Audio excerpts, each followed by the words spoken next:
It's Cinemassacre's Monster Madness. Happy October. You know, killer mummies, why aren't they as popular as other types of monsters? Vampires, zombies, and aliens are always getting all this attention. So let's pay some respect to the mummies. For the rest of the week, I'm going to talk about the Universal Mummy series. I consider this to be the very first slasher series. This slasher villain doesn't use a sharp blade, instead has bare hands, but all the other traits are the same. It's a slow-moving killer with a body count whose face is covered and is immortal. At the end of each movie, they do something to kill him, but he always comes back. Everyone knows the cliché of the wrapped-up, mute killer mummy who goes around strangling its victims, but the original 1932 film wasn't really like that at all. In fact, it wasn't even the same mummy. The mummy goes unwrapped, speaks, and has a more complex agenda. There never was an actual sequel to this movie. The rest of the Universal series focused on a different mummy. So why am I including it? Isn't this sequel-a-thon? Well, it's hard to separate them because they're all part of the classic Universal horror cycle, and even though it's not related story-wise, I can't skip over the original that started it all. After Universal made horror history with Dracula and Frankenstein, both in 1931, they immediately looked for another big hit. Inspired by the discovery of King Tutankhamun's tomb and the curse attached to it, they decided to make a movie about a mummy rising from the dead. And that's what Dracula was, a guy who lived after death, and Frankenstein's monster was stitched together with dead body parts and brought back to life. So it's always about resurrection in some form or another. They're all zombies. What makes the Mummy unique is that unlike Dracula and Frankenstein, the Mummy was not based on a book. It was a fresh, original idea, even though there were some books like The Ring of Thoth, which bears a strong resemblance. There was no direct literary source. In the opening scene, archaeologists discover the mummy of Imhotep. They read a warning that there's a curse. We know they're in deep shit, so we're waiting the whole time for the mummy to get up and kill them, and this makes for a genuinely suspenseful scene. When the mummy does get up, it's a very slow process. His eyes open slowly, the camera tilts down, the arms pull themselves free of the bandages. It's one of the best reveals to any monster in movie history.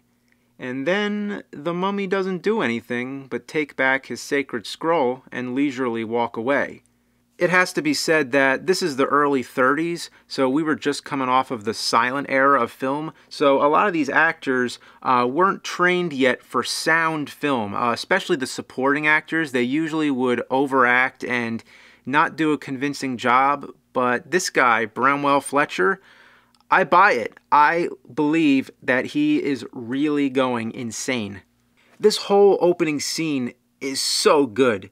It manages to be creepy while being very minimal and subtle. You don't even see the mummy walk. Without the use of any music and very little on the soundtrack at all, it's one of the most effective scenes in the whole Universal catalog. Imhotep is of course played by Boris Karloff. For this one scene, the makeup on Karloff and wrapping of the bandages took 8 hours. Then, after those 8 hours, he still had to lay in the sarcophagus all night while they filmed the scene. I would bet that Boris Karloff is actually sleeping right there. The rest of the film, the mummy goes incognito, posing as a present-day Egyptian under the alias Ardeth Bey. The makeup is simple, maybe not in execution, but in concept. It's just wrinkles, again being very minimal. Karloff's face is so perfect to begin with. The makeup artist, Jack Pierce, was a genius and was single-handedly responsible for the iconic look of all these monsters, but he had such a great palette to work off of. Karloff commands this film. Every scene he's in, you feel like you're under his power. Look at how tall he is compared to everyone else. The wardrobe really complements his shape, especially with that fez. Look at how his neck arches forward. What an amazing profile. His hypnotic voice puts you in a trance. And that's another thing, he had such a great voice. After playing mute characters in previous Universal films like the monster in Frankenstein and the drunk butler Morgan in The Old Dark House, this time they finally let him show off his vocal charisma as well. The plot is very original. You might expect the mummy to be on some kind of revenge mission, but no, all he's doing is trying to be reunited with his mummy girlfriend, the Princess Ankhsenamen. The only people he kills are those who get in his way. When they dig up the princess and put her in a museum, he tries to resurrect her, but it doesn't work. See, it's not her corpse he's after, it's her soul, and now her soul rests in the body of a young woman, the princess's modern-day reincarnation. How's that for a horror fairy tale? It's the story of a love that lasted thousands of years. Even though I said the plot was original, it is, but it also has many similarities with Dracula. Both movies begin with the Swan Lake music. Both have opening scenes that take place in the native land of the monster villain and then shift to a contemporary setting. A young woman is the monster's love interest, and in both movies the monster wants to make her undead like himself. Her boyfriend is played by David Mannering in both movies, who is the third point in the love triangle. The hero in both movies is played by Edward Van Sloan. He's Van Helsing in Dracula and Dr. Muller in The Mummy. He's the guy who figures out that Dracula is the vampire and Ardith Bey is the mummy. And in both movies, the monster's eyes get a lot of attention, with a lot of creepy close-ups. Speaking of Bela Lugosi, he could have been the mummy. Yeah, if he would have taken the role of the monster in Frankenstein, the popular story is he turned the role down. Other people say the director James Whale made the decision, but whatever the case, if Lugosi was the Frankenstein monster, it's very possible that he would have been cast as the mummy as well. It's very hard to imagine anyone other than Karloff in the role, but think about it. Think about bringing Lugosi's exotic and spellbinding presence into it. It would have been great in its own way. Even though this movie is similar to Dracula, you can tell how much more sophisticated it is with its subtle use of music and with its camera movements. Speaking of which, Karl Freund, the cinematographer on Dracula, is now in the director's chair. Basically, what I'm saying is that they learned a lot from their mistakes on Dracula, and this time shows a lot of technical advances. The Mummy is still a very quiet picture. It moves along at a leisurely pace, so if you're hoping for action and gore, this isn't the movie for you. The thing about all these old movies is you have to be in the right state of mind to watch them. It's all about the mood, and this one has a haunting quality that's rarely been matched. Even though it's tame for the most part, it sure does have some shocking moments for 1932. The flashback scene shows Imhotep being buried alive. That's a pretty disturbing thought, isn't it? By the way, when the mummy's discovered, where did his facial bandages go? Well, on the Blu-ray commentary track, Rick Baker points out that there are subtle traces of the bandages, suggesting perhaps that they rotted onto his face. Anyway, the most shocking moment of all is when the people who buried Imhotep are killed to keep the location of the tomb secret. They impale them! This is a 1932 film. You don't see anything like that. Also, actress Zita Johann shows a lot of skin. So, that's the original Mummy movie. The last thing I want to say, which makes it so unique, is that there never was a sequel. Unlike all the other Universal monsters that kept coming back, the original Imhotep mummy never rose again. It's Cinemassacre's Monster Madness. The Mummy's Hand was made in 1940 during the second phase of Universal's horror cycle. The monsters of this period were usually more like reboots than sequels. The Mummy's Hand is no exception, having zero connection with the original film, although it does borrow some plot elements and recycle some footage, mostly the flashback scenes. This time, it's a different mummy named Karis, but his backstory is similar. He was buried alive for the sacrilege of stealing a sacred scroll that had the power to resurrect his mummy princess. So rather than shooting all new flashback scenes, they just used the same ones from the original Mummy with Karloff in the wide shots. They refilmed the close-ups with the new actor, Tom Tyler, best known for his cowboy roles. It's also interesting to note that the impaling scene was re-edited so that you don't actually see it happening. It was fine to show it in 1932, but in 1940, no way.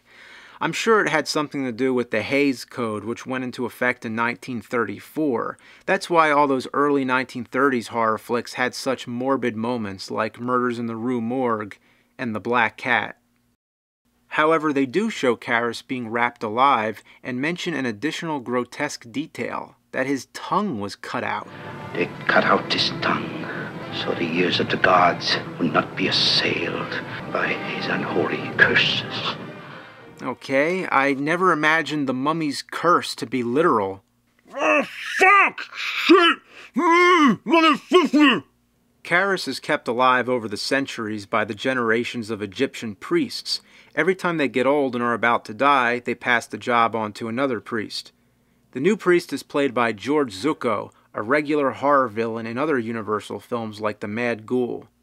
How did they keep a mummy alive for so long? With the fluids of tanna leaves. Supposedly anything more than 9 leaves is too much. Sounds like a grave warning, but never does he get 9 leaves, so it never pays off. The reason they keep the mummy alive is to protect the tomb of the Princess Ananka, so unlike the first mummy, Imhotep, Karras is just a pawn to carry out their orders, kind of like Michael Myers in Halloween 6. That was a stupid idea. The archaeologists Steve Banning and Babe Jensen are hot on the trail of uncovering the tomb. These guys play it for laughs. They're like a poor man's version of Abbott and Costello. But then it becomes a comedy trio when they meet a magician named Silvani, who helps them fund their expedition. Why does he have to be a magician? Just for some cheap laughs. This movie is almost a full-fledged comedy, long before Universal actually made a mummy comedy, Abbott and Costello Meet the Mummy. Silvani has a daughter named Marta who isn't happy about her father being involved, so she ends up coming along with the adventure to keep these guys in line. The mummy begins attacking, and Marta's carried off.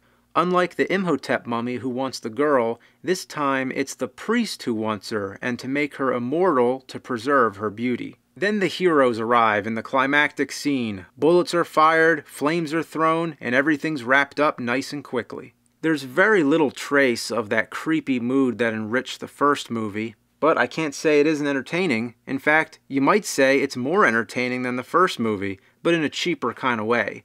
It moves along at a brisk pace and has more of an action-adventure feel. For example, the main characters are treasure hunters and they're being watched by spies. It certainly brings to mind the protectors of the Holy Grail in Indiana Jones and the Last Crusade. These elements of espionage and treasure hunting were very common at the time in film serials and Saturday matinee double features, all the films that inspired Steven Spielberg and George Lucas. And when Universal launched a new Mummy series in 1999 starring Brendan Fraser, they seemed to take more elements from The Mummy's Hand with all the action and humor. And of course, they had some Indiana Jones references as well, so what goes around comes around. The Mummy's Hand may not be a masterpiece like the original, but it has its own charm. It's never boring, and at 1 hour and 7 minutes, you really don't have much to lose. That's a pretty short movie, isn't it? But guess what? It's the longest of all the Karras films. Yeah, so next time you're thinking about spending a few hours watching Gone with the Wind, you could be watching all the Mummy movies instead. It's Cinemassacre's Monster Madness. The Mummy's Tomb is a direct sequel to The Mummy's Hand, opening with a recap of the last film. To modern audiences, it seems like a cheap way to use up 10 minutes of its already short runtime. But keep in mind, back then, there was no home video. If you missed a movie in the theater, you missed it. The remaining 50 minutes of the film is set 30 years after the events of The Mummy's Hand. 30 years ago, and if we assume The Mummy's Hand took place in the present time of 1940, then that would make The Mummy's Tomb set in 1970. Well, it sure doesn't look like 1970. We can imagine it is. Yeah. Karras is his name. Kicking ass is his game. The priest from the last film is still alive, played by George Zucco in aging makeup. Yeah, that's right, he's still alive. He got shot by 4 bullets and fell down a large staircase, shattering every bone in his body, but no big deal. One thing I find hilarious is some of the re-editing they did in the flashback to keep the pace moving along. Originally, right before he shoots him, he says, "I'll give you to the count of 3," but they cut out the 3 count. See here, you Egyptian Mickey Finn, I'll give you 3 to tell me where she is. I'm not kidding. Ooh, he suckered him. Anyway, he passes the job on to the younger priest played by Turhan Bey, who for a while was one of the last surviving actors from the Universal horror films, but died in 2012 at the age of 90. Karras's new mission is, nothing more than to just kill off the rest of the archaeologists who invaded the tomb of Princess Ananka. But he doesn't stop there. He just kills anybody, just for the hell of it. All the characters who survived the last film are not so lucky this time. They're all killed off by a slow limping mummy crippled by fire burns from the last film, who always somehow manages to back his victims into a corner. This time, the mummy's played by Lon Chaney Jr., who you'll never recognize, but it's nice knowing that our favorite monster star of the 40s is under those bandages. The priest decides to take a woman as his bride, but he's shot because that's the quickest, most convenient way to kill off the villain, and the mummy carries the girl away and is chased by the cliché townspeople with torches. Check out this guy. He falls on the torch. Did he get burned or what? It reminds me of Colin Clive in Frankenstein, who also falls on a torch. Did Universal have some kind of special safety fire or something? Final words. The Mummy's Tomb is a cheap, uninspired sequel. It doesn't do anything new with the franchise, but raise the body count. This is when it starts to feel more like a slasher series. But for any lover of classic horror films, it gives you exactly what you'd want. Nothing more, nothing less. You have the foggy cemetery, shots of the full moon, howling wolves, music recycled from the Wolfman, an angry mob, and a fiery climax in a burning house. So, there's not much to complain about. It's Cinemassacre's Monster Madness. The Mummy's Ghost. Still set in 1970, in other words 30 years after The Mummy's Hand, 30 years ago. George Zuko once again passes on the mission to a new priest, Yosef Bey, played by John Carradine. With all the members of the expedition dead, the goal now is to bring the mummies Karras and Ananka back to Egypt. How Karras survived the burning house, who knows and who cares at this point. You'd expect Karras to be more fragile by now, but no, he's like the Hulk. Well, the first half hour, Karras has no real agenda, nor does the film itself. That is until Karras and Yosef Bey are about to reclaim the mummy Ananka from the museum, and all of a sudden, the mummy crumbles to dust. Why they can't show it is beyond me. These movies can show a guy turning into a werewolf, a skeleton turning into a vampire, but some bandages dissolving into dust? That's too much. Even Karras is pissed off about it. Look at him go! It's a little extreme, don't you think? The mummy just lost his cool. Maybe that's when they told Chaney he had to play the mummy for one more sequel after this. With all seriousness, playing the mummy was no easy task. Chaney had to be wrapped in bandages all day long, but not just that, but he was covered in liquid clay and dirt, making it one of his most uncomfortable and brutal roles.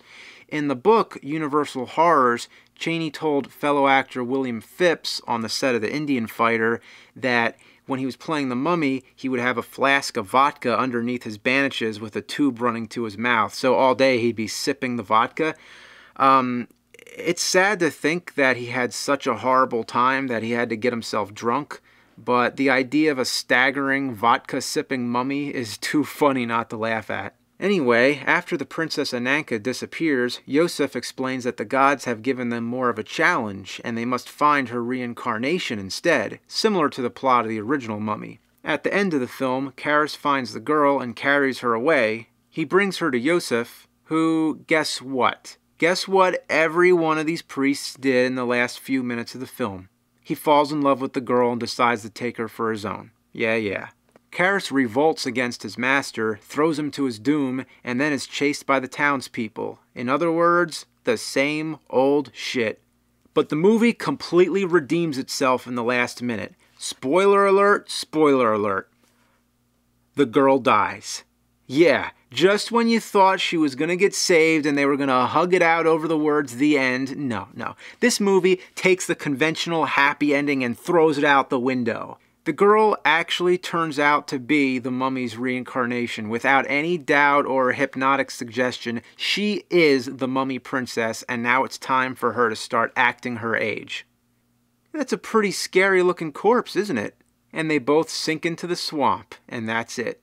For once, the mummy and the girl actually do end up together in death. This movie had balls, and wasn't afraid to use them.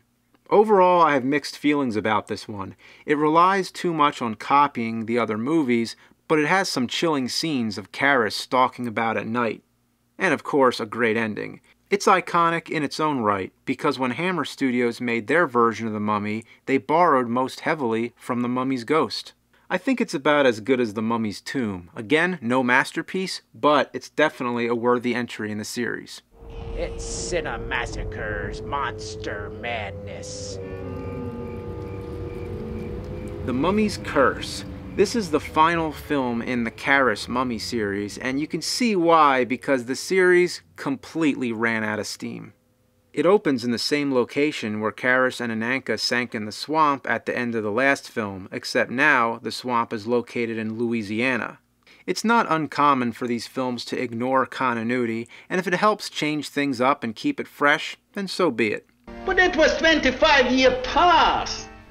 Wait a minute, this takes place 25 years after The Mummy's Tomb and The Mummy's Ghost? Which both took place 30 years after The Mummy's Hand, which would mean The Mummy's Curse takes place in 1995. Who would ever imagine they set this movie in a decade where the world was being littered with Pogs and free AOL discs? When workers begin paving over the swamp, the people of the town are getting paranoid that the mummy's going to come back, but others dismiss it as superstition. Then a murder takes place and the mummy's shape can be found in the hardened swamp. The devil's on the loose and he's dancing with the mummy. That's this movie's catchphrase. The mummy's on the loose and he's dancing with the devil. Why'd he switch it around? Oh, whatever. Another priest, along with a sidekick, are now in control of the mummy. Once again, we're given a lot of exposition to get new audiences up to speed, and the whole flashback from the first two Mummy films is shown again, unabridged. Once again, the goal for them is to bring Karis and Ananka back to Egypt. The makeup on Karis is cheaper this time around. Jack Pierce made a mask because it took less time to put on, and to give poor Lon Chaney a break. To this day, the mask is being preserved by longtime collector Bob Burns, and is the last surviving piece of Jack Pierce's work in existence. Next, Ananka rises from the swamp. It's a real creepy sequence. It takes its time, savoring every ghastly moment. A walk in the water washes off the mud and reverts her back into a young woman. Next, Karis comes after her. Rather than embracing her old Egyptian lover, she runs. And basically what happens for the next 25 minutes is a slow chase scene, with Karis killing anyone who stands in his way. Finally, he catches her, carries her back to the hideout, which is an old monastery. The priest is happy until the servant brings an outsider in, which betrays his trust. They argue, the servant stabs his master, the other characters show up, a knife fight breaks out, and everything is wrapped up in the last 5 minutes, in true Universal fashion. After Karis twice survived being burned to a crisp, it's falling stones which finally do him in. As for Ananka, she reverts back to an ancient mummy. This is a stale and unimaginative finale to the Karis Mummy series, but there are some good highlights, like all the mummy murder scenes and Ananka rising in the swamp. I also like the swamp setting, because it's nice to see something different. Roughly 10 years later, Universal resurrected the mummy again in this comedy, Abbott and Costello Meet the Mummy, but this time the mummy's named Clarice. Then, in 1959, Hammer remade The Mummy in color with Peter Cushing and Christopher Lee in the role of Karis. This is by far the best Mummy movie since the 1932 original. I highly recommend it. Hammer followed it up with The Curse of the Mummy's Tomb, The Mummy's Shroud, and Blood from the Mummy's Tomb. These ones, not so much. Then, of course, as we approached the new millennium, Universal relaunched the franchise as a CG-infested action-adventure series. The Mummy Returns, Tomb of the Dragon Emperor, and the spin-off The Scorpion King. These movies are a product of their time just as much as the old ones are. They're cheesy in their own way, but entertaining.